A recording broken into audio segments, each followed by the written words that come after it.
हम इंसानों को चाहे कितने भी धोखे क्यों ना मिले हो, चाहे कितने भी दुख तकलीफें क्यों ना उठानी पड़े, लेकिन हम कभी भी आगे बढ़ना नहीं छोड़ते।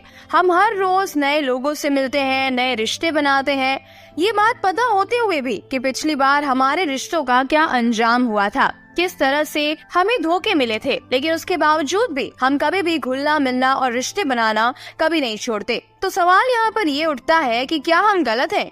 क्या हमारे मन को ये बात समझ नहीं आती कि अकेले रहना क्या होता है, धोखा खाना क्या होता है? तो फिर हम भला अकेले रहना कैसे सीखे? यदि हम आज के युग की बात करें तो विज्ञान भी काफी आगे निकल चुका है।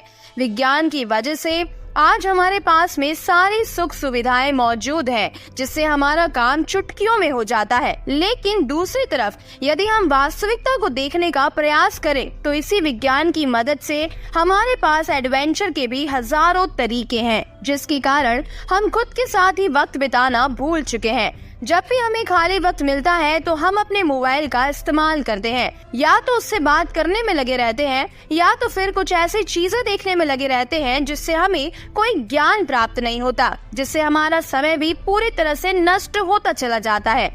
लेकिन हमें इसका तनिक भर भी आभास नहीं होता और समय बीतते बीतते हम ये भी भूल चुके हैं कि अकेले रहना क्या होता है, अपने साथ समय बिताना क्या होता है, अपने अपनों के साथ समय बिताना किसे कहते हैं। तो अब यहाँ पर सवाल ये उठता है कि हम अपने साथ अपने अकेलेपन का, अपने एकांत का आनंद कैसे उठाएं, अपने साथ हम अकेले कैसे बने रहें, और यदि हम एकांत रहते हैं तो उसके क्या क्या फायदे होते हैं। इन सभी सवालों के जवाब आज की इस कहानी में हम जानने वाले हैं। इस कहानी को अंत तक जरूर देखिएगा, तभी आप ये समझ पाएंगे कि अकेले रहना क्या होता है, अकेले रहने के क्या क्या परिणाम होते हैं और इससे हमें क्या लाभ होता है। बहुत समय पहले की बात है, किसी नगरी में एक बहुत ही धनवान सेठ रहा करता था। वो बहुत धनवान था और बड़ा ही संवेदनशील भी था। उसके पास इतना धन था कि 7 पुश्तें भी बैठकर यदि उस धन को खत्म करने का प्रयास भी करे तब भी वो धन कभी समाप्त नहीं होता। उस व्यक्ति के पास वो सारी सुख सुविधाएं थी, लेकिन वो व्यक्ति बड़ा ही करुणावान था, दयावान था। वो कभी किसी व्यक्ति को छोटा नहीं समझता था और ना ही वो कभी किसी की मदद करने से पीछे हटता था। जब भी कोई व्यक्ति उसे मदद मांगता तो वो कभी ना नहीं कहता।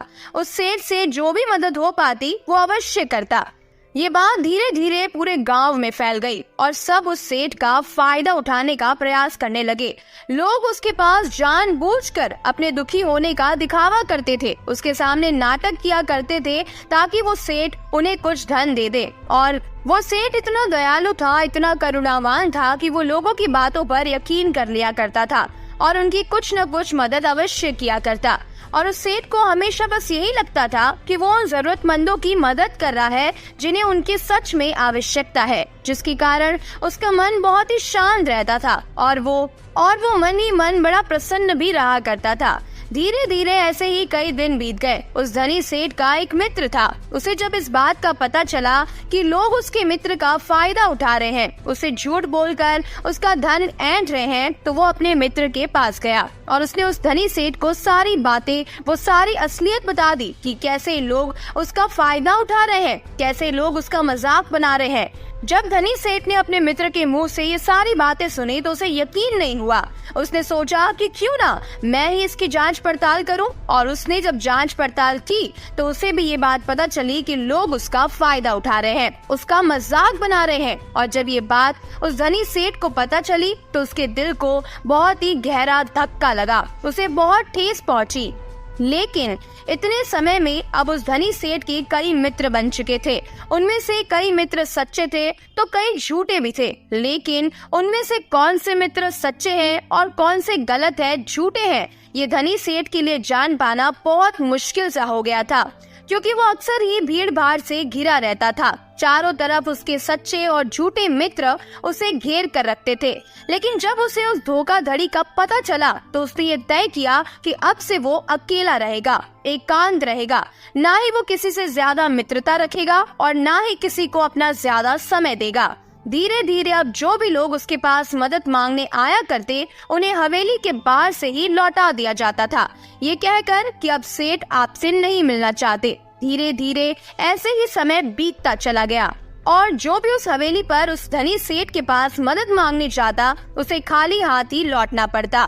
समय बीतने के साथ साथ अब धनी सेठ को भी अपने मित्रों की याद सताने लगी, जिनके साथ बैठकर वो मौज मस्ती किया करता था, गप्पे मारा करता था। अब उसे उन मित्रों की याद आने लगी, उसकी याद उन्हें सताने लगी। लेकिन तभी अचानक उसे ये भी याद आया कि किस तरह से उसके मित्रों ने उसका फायदा उठाया था, किस तरह से लोगों ने उसे बेवकूफ बनाया और उसके सामने झूठा दिखावा करके उसका कितना सारा धन उससे ले लिया। यह सोचकर वो अपने किसी भी दोस्त से मिलना नहीं चाहता था, ना ही किसी की संगत में वो रहना चाहता था। वो तो बस अब अकेला रहना चाहता था, जिस कारण उसने सत्संग में जाना शुरू कर दिया ताकि उसका मन लग सके, ताकि वो अच्छा महसूस कर सके। सत्संग में उसे कई सारी ज्ञान की बातें भी सीखने को मिल जाती थी। कई सारे ऐसे उपदेश होते थे जिससे उसका पूरा जीवन ही बदल जाए और दूसरों के विचार भी उसे सुनने को मिल जाते थे। उसको वहाँ पर जाकर बहुत अच्छा लगने लगा। एक बार फिर से उसे वही खुशी, वही आनंद महसूस हो रहा था, जिस कारण वो रोज सत्संग में जाने लगा और ज्ञान के उपदेश को सुनने लगा और उन्हें अपने जीवन में उतारने लगा। यूँ तो कहने को वो बहुत ही धनी था, लेकिन उसके बावजूद उसके मन में कोई भी आनंद की झलक नहीं थी। सत्संग में जब भी ज्ञान की बातें होती तो वो उसे बड़े ही ध्यान से सुनता। इतना ज्ञान होने के बावजूद भी अंतर मन से वो एकदम अलग था। वो अपने अंतर ज्ञान से एकदम अलग था, जिसके कारण उसके जीवन में आनंद की एक झलक तक नहीं थी। वो रोज सत्संग में जाया करता, वहाँ पर अक्सर ही ध्यान की चर्चा की जाती थी, लेकिन वो धनी सेठ अभी तक ध्यान के बारे में कुछ भी नहीं जानता था। यहाँ तक कि उसे ये भी नहीं पता था कि आखिर ये है क्या। जिस प्रकार यदि आपके हाथों में कोई फल रख दिया जाए, जब तक आप उस फल को खाएंगे नहीं, चखेंगे नहीं, आपको ये पता नहीं चलेगा कि आखिर इस फल का स्वाद कैसा है, ये खाने में कैसा लगता है। ठीक उसी प्रकार उस धनी सेठ पर भी यही बात लागू होती थी। वैसे तो वो सेठ काफी धनी थे और उन्होंने अपने जीवन में बहुत कुछ हासिल किया था। वो काफी ज्ञानी भी थे, लेकिन उन्होंने अभी तक ध्यान का रस नहीं चखा था। एकांत रहना किसे कहते हैं, अकेलापन क्या होता है, इन सब के बारे में उन्हें कुछ भी नहीं पता था। एक दिन वो धनी सेठ सत्संग में गया हुआ था। तब वहाँ पर एक बौद्ध भिक्षु आए हुए थे। वो बौद्ध भिक्षु बड़े ही ज्ञानी थे। उनकी ख्याति चारों ओर फैली हुई थी। उनके ज्ञान के बारे में प्रदेशों में चर्चाएं हुआ करती थी और आज उस धनी सेठ को भी एक मौका मिल गया था कि वो अपने आप को और भी ज्यादा ज्ञानी बता सके। उसे लगने लगा कि यदि वो उन बौद्ध भिक्षु को आज तर्क वितर्क में हरा देगा तो उसकी ख्याति दूर दूर तक फैल जाएगी। चारों ओर समाज में उसका नाम बढ़ जाएगा, उसकी इज्जत बढ़ जाएगी और लोग उसे अत्यधिक ज्ञानी समझने लगेंगे। ये सब सोचकर वो धनी सेठ अत्यधिक प्रसन्न हो रहा था कि तभी वो बौद्ध भिक्षु बड़े ही शांत भाव से उसके पास से गुजरते हुए अपने आसन पर जाकर बैठ गए। सत्संग में तर्क वितर्क शुरू हुआ, लेकिन उस सेठ ने पहले से ही सोच रखा था कि वो किसी के भी उत्तरों को सही साबित नहीं होने देगा, जिस कारण वो सभी के उत्तरों को काटकर अपना उत्तर सबसे ऊपर रख देता था। वो मन ही मन ये भी सोच रहा था, जैसे ही ये बौद्ध भिक्षु तर्क वितर्क में हिस्सा लेंगे, मैं इन्हें ऐसा घुमाऊंगा कि ये कुछ भी नहीं कर पाएंगे। लेकिन दूसरी तरफ वो बौद्ध भिक्षु बड़े ही शांति पूर्वक ये सब कुछ देख रहे थे, सुन रहे थे और मुस्कुरा रहे थे। धीरे धीरे सत्संग खत्म हो गया, तर्क वितर्क भी खत्म हो गया। अब उससे रहा नहीं गया। वो सोचने लगा कि आखिर इतने सवाल जवाब के बाद भी इन बौद्ध भिक्षु ने कुछ कहा क्यों नहीं। वो सेठ उन बौद्ध भिक्षु के पास गया और उनसे कहने लगा, हे गुरुवर, मैंने आपकी बहुत चर्चा सुनी है, मैंने आपके बारे में बहुत सारी बातें सुनी है, लेकिन आपने तो यहाँ पर कुछ भी नहीं कहा। आप तो एकदम चुपचाप बैठकर ये सब देखते चले गए। क्या आपको मेरी बातें समझ नहीं आ रही थी या आपको ये लग रहा था कि आप मेरे सवाल जवाब से हार जाएंगे? वो बौद्ध भिक्षु सेठ की बात पर मुस्कुराने लगे और उस सेठ से कहते हैं, भंते, मैं तुम्हारी सारी बातों को सुन रहा था, लेकिन मैं तो बस अपने अकेलेपन का, अपने एकांत का आनंद ले रहा था, अपने ध्यान के रस में डूबा हुआ था। ऐसी बात नहीं है कि मैं तुम लोगों की बातें नहीं सुन रहा था, मैं उसे पूरी तरह से जागृत होकर सुन रहा था, लेकिन मेरे मन को कोई प्रतिरोध नहीं था। ये सुनकर वो धनी सेठ बौद्ध भिक्षु से कहता है, आप क्या कहना चाहते हैं? तभी वो बौद्ध भिक्षु उस धनी सेठ से एक बार फिर मुस्कुराते हुए कहते हैं, बेटा, मैं जानता हूँ कि हर कोई ज्ञानी बनना चाहता है, वो अपने आप को सर्वश्रेष्ठ ज्ञानी मानता है, जिस कारण वो हर जगह से ज्ञान इकट्ठा करता है ताकि उसे ज्ञान के मामले में कोई भी पीछे ना कर सके। लेकिन यदि कोई ज्ञानी व्यक्ति इस भूल में पड़ जाए कि वो सर्वश्रेष्ठ ज्ञानी है और कोई उसे हरा नहीं सकता, तो ये उसकी सबसे बड़ी भूल है, क्योंकि सबसे बड़ा ज्ञान तो यही है कि अपने ज्ञान का प्रदर्शन नहीं करना चाहिए, अपने ज्ञान को गिरा देना चाहिए, अपने आप को ये याद दिलाना चाहिए कि मैं अज्ञानी हूँ। ऐसा करने से आपके भीतर का अहंकार, आपके भीतर का वो घमंड पूरी तरह से टूट जाता है, डूब जाता है, और तब आपका अनुभव आपके सामने आ जाता है। और वास्तविकता तो केवल अनुभव में ही है, लेकिन लोग तो यहाँ पर ज्ञान की किताबें पढ़कर अपने आप को ज्ञानी समझ बैठते हैं। वो सोचते हैं कि जो ज्ञान उन्होंने अर्जित किया है वो तो किताबों का ही है। वो किताबी ज्ञान को ही असल सत्य मान बैठते हैं, और यही कारण है कि ऐसे लोग कभी भी एकांत का आनंद नहीं उठा पाते, क्योंकि वह तो बेवकूफों की तरह हमेशा अपने ज्ञान का प्रदर्शन करने में ही लगे रहते हैं। बौद्ध भिक्षु के मुख से ये सारी बातें सुनकर उस धनी सेठ के दिल पर चोट सी लग गई। उसे बहुत धक्का सा महसूस हुआ। सेठ ने उन बौद्ध भिक्षु से कहा, आपके कहने का अर्थ क्या है? जब कोई व्यक्ति ज्ञान अर्जित कर लेता है तो उसके बाद उसे कौन सा रास्ता अपनाना चाहिए? क्या उसे अपने ज्ञान के बारे में लोगों को नहीं बताना चाहिए? क्या ज्ञान लोगों को नहीं बांटना चाहिए? ये सुनकर वो बौद्ध भिक्षु धनी सेठ से कहते हैं, असली ज्ञानी होने की पहचान तो यही है कि वो अपने ज्ञान से लोगों को सही मार्ग दिखाए, जिससे दूसरे व्यक्ति के मन में उठने वाले जो भी सवाल है, जो भी प्रश्न है, वो पूरी तरह से खत्म हो जाए। जब तुम किसी असली ज्ञानी व्यक्ति से मिलोगे, तुम्हें यह देखने को मिलेगा कि वो कभी भी अपने ज्ञान का प्रदर्शन नहीं करते, बल्कि उनका एकांत, उनकी चुप्पी ही तुम्हारे सभी सवालों का जवाब तुम्हें दे देगी। जरा एक बार के लिए ये सोचो कि तुमने कितना ज्ञान अर्जित किया, तुमने इतने ज्ञान की बातें की, लेकिन इस ज्ञान का क्या फायदा जब तुम खुद ही अपने साथ रहना नहीं जानते, अपने एकांत, अपने अकेलेपन का आनंद लेना नहीं जानते। तो भला इतना ज्ञान इकट्ठा करके, इतना ज्ञान अर्जित करके क्या फायदा हुआ? जरा दिमाग लगाओ, सोचो कि क्या तुम अपने आप को अभी तक जान सके हो? उन बौद्ध भिक्षु के मुख से ये सारी बातें सुनकर वो धनी सेठ उनके चरणों में गिर पड़ा और उनसे कहने लगा, हे गुरुवर, तो मुझे क्या करना चाहिए? मैं कैसे अपने एकांत का लाभ उठा सकता हूँ? मैं कैसे अकेलेपन का आनंद उठा सकता हूँ? उस धनी सेठ के इस प्रश्न का जवाब देते हुए बौद्ध भिक्षु उस धनी सेठ से कहते हैं, बेटा, मैं तुम्हें एकांत का रस चखने के लिए ऐसे 4 सूत्र बताता हूँ। यदि तुमने इन चारों सूत्रों को अपने जीवन में उतार लिया तो तुम अवश्य ही एकांत का रस चख सकोगे। तुम अपने अकेलेपन का, अपने एकांत का अनुभव कर सकोगे। और एक बार तुमने अपने अकेलेपन और एकांत का अनुभव कर लिया तो तुम्हारा मन हमेशा के लिए प्रसन्न हो जाएगा, खुश रहेगा। तुम्हें किसी भी चीज की, किसी भी मनोरंजन की कोई आवश्यकता नहीं पड़ेगी। तुम्हें किसी ऐसे व्यक्ति की भी कोई आवश्यकता नहीं पड़ेगी जिसके साथ तुम अपना समय बिता सको, और तुम्हारा ये आनंद परमानंद में बदल जाएगा। ये हमेशा तुम्हारे साथ ही रहेगा, तुम्हारे भीतर रहेगा, और ये हमेशा तुम्हारे साथ चलता ही रहेगा। आगे वो बौद्ध भिक्षु धनी सेठ को पहला सूत्र बताते हुए कहते हैं कि अपने अंदर अपने आप को जानने की उत्सुकता को बढ़ाओ। तुम्हें ये जानना होगा कि तुम्हें खुद को जानना क्यों जरूरी है।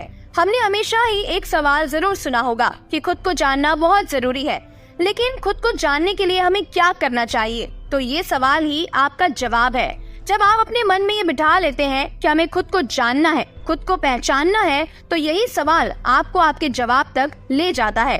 आप अपने आप के बारे में जानने के लिए प्रेरित होते हैं। लेकिन वहीं पर यदि आप ये सोचते हैं कि खुद को जानना क्यों जरूरी है, तो आप कभी भी खुद को जानने का प्रयास नहीं करेंगे। तो सबसे पहले ये जानते हैं कि खुद को जानना क्यों जरूरी है। हमें अपने आप को जानना इसलिए जरूरी है क्योंकि हम अपने आप को जानते ही नहीं। जैसे यदि कोई व्यक्ति आपको भला बुरा कह रहा है, जिससे आपको क्रोध आ जाता है, और आप क्रोध के आवेश में आकर उस व्यक्ति को कुछ भी अपशब्द कह देते हैं, लेकिन बाद में आपको अपने इस कहे पर पछतावा होता है, दुख होता है। आप ये सोचने लगते हैं कि मुझे ऐसा नहीं कहना चाहिए था, मुझे उससे कुछ अलग तरह का व्यवहार करना चाहिए था। तो यहाँ पर समझने वाली बात यही है कि आप करना कुछ और चाहते थे और आपसे हो कुछ और गया। जैसे कि आप किसी को अपशब्द नहीं कहना चाहते थे, लेकिन अपशब्द तो दूर, आपने तो उसे जम कर एक चांटा जड़ दिया। हालांकि आप ये नहीं करना चाहते थे, लेकिन आपसे ये हो तो जरूर गया। अब ये करवाने वाला कौन है? ऐसे और भी कई सारे सवाल हैं जो आपके मन में उठने लगते हैं। तो आपके अंदर उसे जानने के लिए भी एक उत्सुकता जाग उठती है कि आपको खुद को जानना क्यों जरूरी है। यदि आप खुद को जानना चाहते हैं, आप कभी भी ऐसा व्यवहार नहीं करेंगे, बल्कि आप उस व्यक्ति के अपशब्द को खुद देखेंगे, समझेंगे और उसके बाद ही कोई प्रतिक्रिया देंगे, जिसके बाद में आपको किसी भी तरह का कोई पछतावा नहीं होगा और आपका मन भी पूरी तरह से शांत रहेगा। आगे वो बौद्ध भिक्षु उस धनी सेठ को अगला सूत्र बताते हुए कहते हैं कि आजकल के जीवन में हमारा मन अनेकों प्रकार की सुख सुविधाओं से, अनेकों प्रकार के मनोरंजन से घिरा हुआ है। तो क्या ये सही है? आपने देखा होगा कि जब आप अपने मोबाइल का इस्तेमाल कर रहे होते हैं, थोड़े समय के लिए तो ठीक है, लेकिन जब आप इसे लंबे समय तक के लिए इस्तेमाल करते हैं, अपना मनोरंजन करते हैं, तो आप अपने ही फोन से ऊब जाते हैं और फिर हमारा मन किसी और चीज में भी नहीं लगता। जिस मनोरंजन से हमारा मन खुश होना चाहिए था, हम उसी से ऊब जाते हैं, परेशान हो जाते हैं, चिंतित हो जाते हैं। इस विज्ञान ने हमें बहुत कुछ दिया है, लेकिन वहीं पर दूसरी तरफ हमें कुछ ऐसे साधन भी दे दिए हैं जिससे हम कभी भी एकांत नहीं रहना चाहते। हम हमेशा मनोरंजन में डूबे रहना चाहते हैं, लेकिन इससे हमारा एकांत छिन गया है और इसका सबसे बड़ा उदाहरण आपके खुद के हाथों में है, अर्थात आपका ये फोन। आपने देखा होगा, यदि आप कहीं जा रहे हो और आपका मोबाइल यदि घर पर ही छूट गया, तो आप तुरंत दौड़े दौड़े उसे लेने के लिए वापस घर लौट आते हैं, क्योंकि आप इसके बिना रह नहीं सकते, क्योंकि आप इसके बिना अपने आप को अधूरा मानते हैं। यदि आप इस चीज को और अच्छे से समझना चाहते हैं, तो मैं आपको एक प्रयोग बताती हूँ। एक दिन के लिए आप अपना फोन बंद करके किसी ऐसी तिजोरी में रख दे जहाँ पर आप उसे चाहकर भी छू ना पाए। इस तरह से आपको अपना पूरा एक दिन बिताना है। यकीन मानिए, आपको ये एक दिन बिताना बहुत महंगा पड़ जाएगा, बहुत भारी लगेगा, क्योंकि जिस मोबाइल के जरिए आप अपना पूरा समय, पूरा दिन काट लेते हैं, जब वही आपके हाथों में नहीं होगा, जब आपको अपना एक एक मिनट काटना बहुत मुश्किल लगेगा। लेकिन वास्तविकता तो यही है कि हमने अपने एकांत की बागडोर को इन्हीं आविष्कारों के हाथ में दे दिया है, जिस कारण हम कभी भी एकांत में नहीं रह पाते, एकांत का लाभ नहीं उठा पाते। वो बौद्ध भिक्षु धनी सेठ को तीसरा सूत्र बताते हुए कहते हैं कि अपने आप को खाली रखो, क्योंकि आजकल लोग भागदौड़ में इतना व्यस्त रहते हैं कि उनके पास अपने लिए तनिक भर का भी समय नहीं है, और जो थोड़ा बहुत समय अपने लिए मिलता है वो भी हम मनोरंजन में लगा देते हैं, जिसके कारण हमें अपने आप को जानना बहुत मुश्किल लगने लगता है। जब भी कोई थोड़ी सी भी विपत्ति हमारे ऊपर आती है, तो हम चिंतित हो जाते हैं, परेशान हो जाते हैं, क्योंकि हमें अपने बारे में कुछ पता ही नहीं है। लेकिन जब आप एकांत रहना सीखते हैं, अपने साथ अपना समय व्यतीत करना शुरू कर देते हैं, तभी आपको अपने अंदर की वो शक्तियाँ, वो ताकत, वो काबिलियत समझ आने लगती है और आप हर तकलीफ का सामना करने के लिए पूरी तरह से तैयार होते हैं। इसीलिए खाली रहने की आदत डालिए, ये आपके लिए और आपके भविष्य के लिए बहुत जरूरी है। आगे वो बौद्ध भिक्षु उस धनी सेठ को चौथा सूत्र बताते हुए कहते हैं कि संसार में रहकर अपने एकांत में स्थिर रहना सीखना होगा। ये संसार जिसके साथ हम बहुत अधिक लगाव रखते हैं या तो बहुत अधिक घृणा करते हैं, जिस कारण हमारे मन का एकांत पूरी तरह से उथल पुथल हो जाता है। हम ना तो अपने ऊपर काबू रख पाते हैं और ना ही हम ये समझ पाते हैं कि ये परिस्थिति आखिर क्यों उत्पन्न हो रही है, क्योंकि हमें अपने बारे में ही जानकारी नहीं होती। और यदि आप अपने बारे में जान लेते हैं, अर्थात एकांत में रहते हैं, तो आप ये भी समझ पाते हैं कि ना तो आपका कोई मित्र है और ना ही आपका कोई शत्रु है। आप इस संसार में हर एक प्राणी को एक समान ही देखते हैं। जब आप ध्यान करते हैं, एकांत में रहते हैं, तब आप इतने काबिल तो हो जाते हैं कि आप इस संसार में रहकर भी इस संसार से अलग रह सकते हैं, अपने जीवन का निर्वाह भी कर सकते हैं, अपनी जिम्मेदारियों को भी निभा सकते हैं। लेकिन आपके मन में एकांत का ये प्रभाव यूं ही बना रहेगा। लेकिन यहाँ तक आपको पहुँचने के लिए पहले आपको खुद के बारे में जानना जरूरी है। अपने मनोरंजनों से दूर होकर अपने चित्त को आपको दूसरी दिशा में ले जाना होगा।